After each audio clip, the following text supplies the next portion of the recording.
Vamos a ver ahora algunos métodos y atributos importantes en Pandas. Aquí les dejo varios links donde pueden revisar más métodos y atributos. Vamos a ver algunos que se utilizan mucho. Vamos a leer este archivo CSV. Nosotros normalmente lo hemos utilizado sin ningún argumento aquí. Pero si le damos un argumento, tenemos por ejemplo 3, me va a decir que solamente me muestre los primeros 3 en lugar de que me muestre por defecto los primeros 5 registros. Vamos a leer los índices. Estas son cosas que estamos repitiendo muchas veces porque se utilizan mucho. Ver cómo van los índices. Aquí puedo ver que van del 0 al 4521, van de 1 en 1. Vamos a leer las columnas, columns. Vamos a ver una lista con todas las columnas. Bueno, es un índice. Con estos podemos acceder a las columnas. Eh, que habíamos visto también cómo acceder a los valores, pero como si fuera un arreglo de NumPy. Lo hacemos a través del punto values. Después, cómo leer la forma del data frame, quiere decir cuántos registros y cuántas columnas tengo. Esto lo podemos hacer con el punto shape.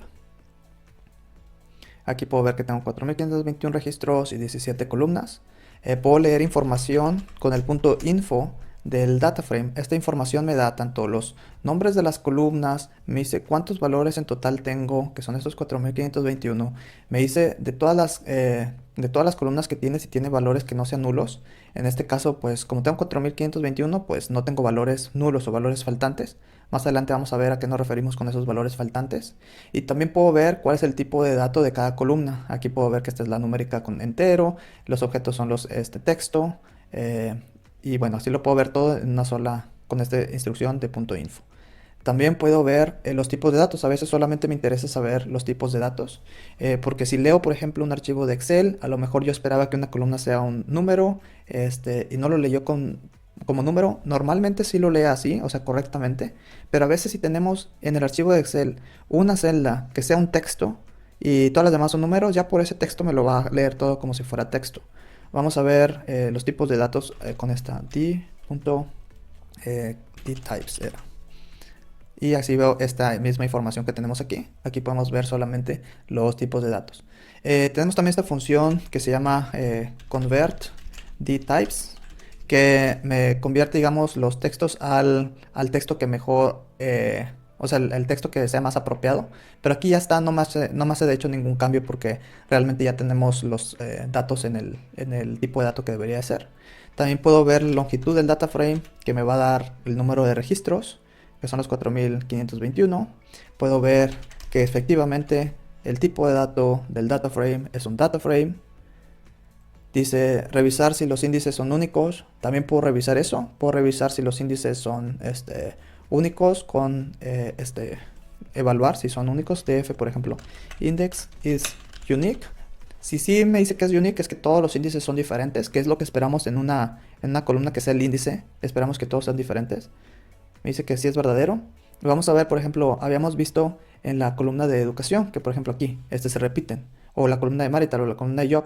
Entonces esos no son únicos. Entonces si yo le pongo, por ejemplo, df education y le pongo is unique, me va a decir que no, porque ahí sí se repiten los valores. Entonces, ¿cómo puedo saber cuáles son los valores que se repiten ahí? Ya también lo habíamos visto, podemos usar unique. Y me dice que son estos valores. Tenemos primaria, secondary, tertiary y unknown. Podemos también utilizar, dice, describe los valores numéricos. Podemos utilizarlo para escribir el punto describe, me va a decir los datos estadísticos numéricos. Por default, nada más me incluye los valores numéricos. Y me dice, ok, de tu data frame, estas son las variables que encontré que son numéricas. Y me va a dar datos estadísticos de que el conteo, la media, desviación estándar, el valor mínimo, los cuartales y el valor máximo. También le puedo decir, por ejemplo, ya incluye, es lo mismo que poner así, por ejemplo, include, y le puedo decir, por ejemplo, include, y le puedo decir mp numbers. Numbers o number, déjenme ver a ver cuál es correcto. Creo que es mp number.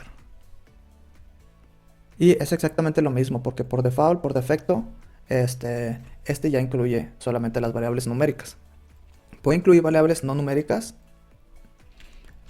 Y le puedo decir, dice, en lugar de poner include, le puedo poner exclude mp number.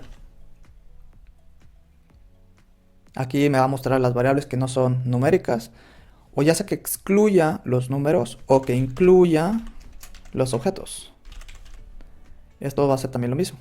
me va a incluir los objetos. O si quiero incluir tanto números como objetos, le puedo poner include all.